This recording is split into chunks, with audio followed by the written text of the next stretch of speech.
The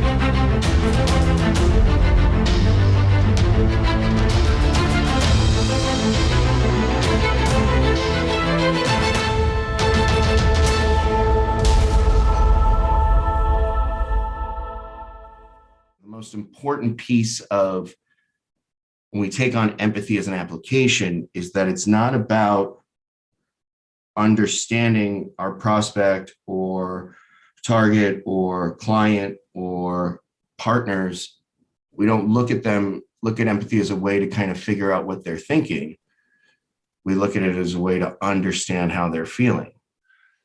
And that a big, I think, hurdle, or not even a hurdle, I think a big misstep a lot of times when people try to be empathetic is they look at it as a riddle. All right, let me figure out why they feel this way. Oh, you feel this way because of this. That's not empathy.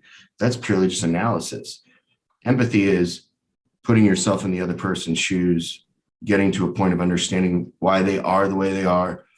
And when you do that, it really opens up the door for curiosity. And sometimes curiosity is the tool that one must use to establish empathy. And so I do think those two are, if nothing else, interdependent on one another when it comes to truly mastering either. It really is about releasing the reason why behind it. To be genuinely curious is to be genuinely curious with no intent. To show empathy is to appreciate the perspective and feelings and position of another with no true intent. And when you release intent, you can then truly master no agenda. Application. No agenda. No agenda. There's a difference between intent and agenda, right?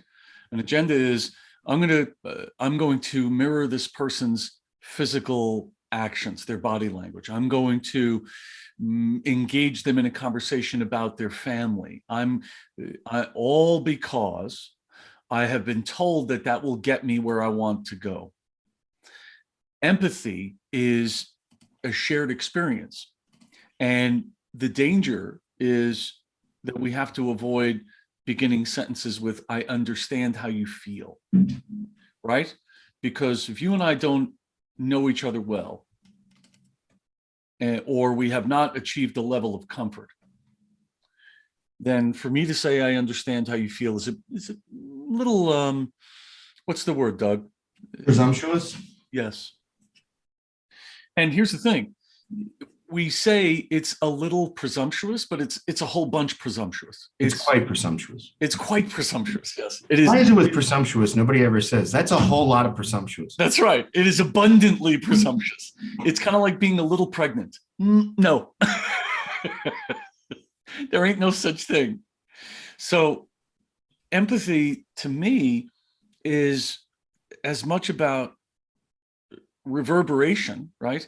The ripples of the pond going out and coming back, as it is about being able to operate without an agenda. And that's scary territory.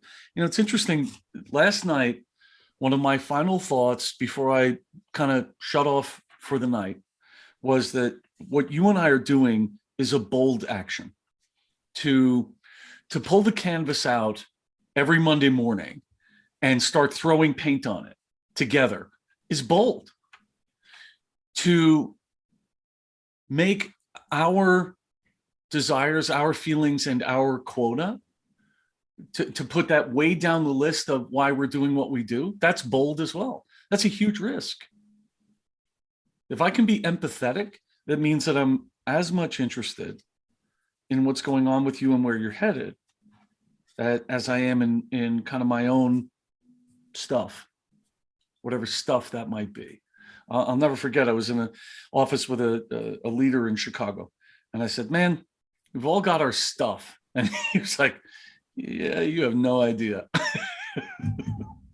We do. We walk around with our own stuff. And if we can leave that stuff, if we can just kind of deposit that on the side of the road for a minute and go on a journey with this person where they're sharing, they're willing to take the risk of, as you said, being vulnerable, letting people know what's really going on with them, Those are the relationships that last.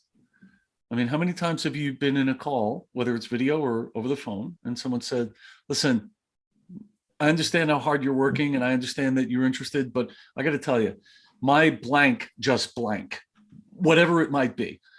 Dog just died. Mother-in-law just moved in. Quota just got doubled. My number one person just left. My blank just blank. That sentence, however, whatever those the noun and the verb of those sentences might be, those are the tuning of the ear of the bionic salesperson to say, this is what you need to focus on. Set your quota aside, set your KPIs aside, and listen to what is going on with this person, because that relationship will last. The transaction will be over like that. I noted this when you were talking.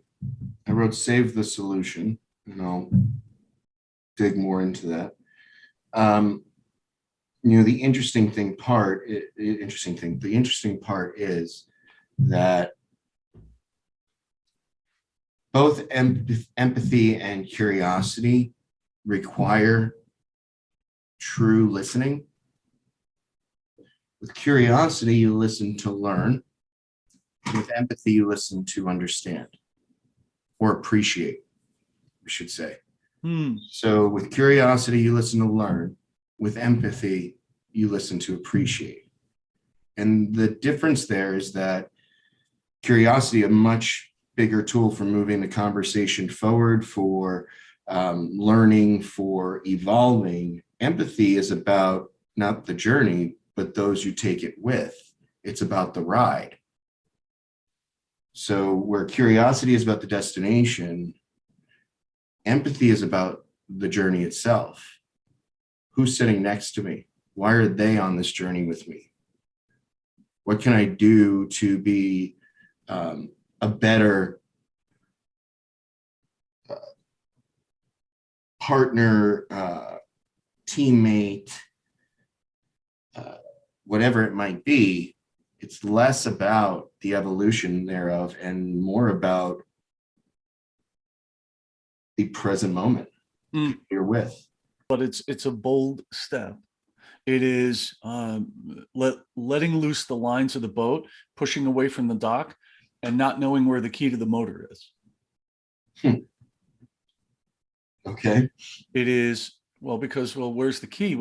I might float into another boat. I might get pushed by the wind or the waves into the other dock. I may get pushed out into the middle of the lake or out into the harbor.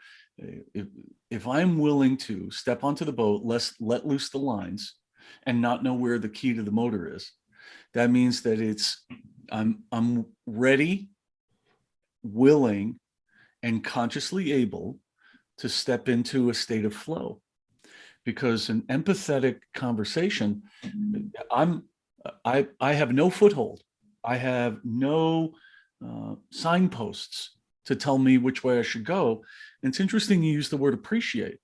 I will tell you how useful that word has been to me over many, many years of selling. When people say, John, I got to tell you, I know I asked you to call me today, but I would say, stop right there. I certainly can appreciate the fact that you have a business to run. How far down the road should we talk? 7 out of 10 times, they will say, well, listen, I got a couple of minutes and I really want to give you your due. I appreciate that. I really do. Sounds like you have other stuff to worry about.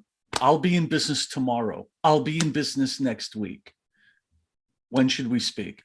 And one of two things happens. They either spill and they share what's going on with them with a relative stranger, or they talk about it in abstract ways, or they say, you know what, I really appreciate it. Call me next week. I promise you I will give you time. All three of those are acceptable outcomes. All three are wins.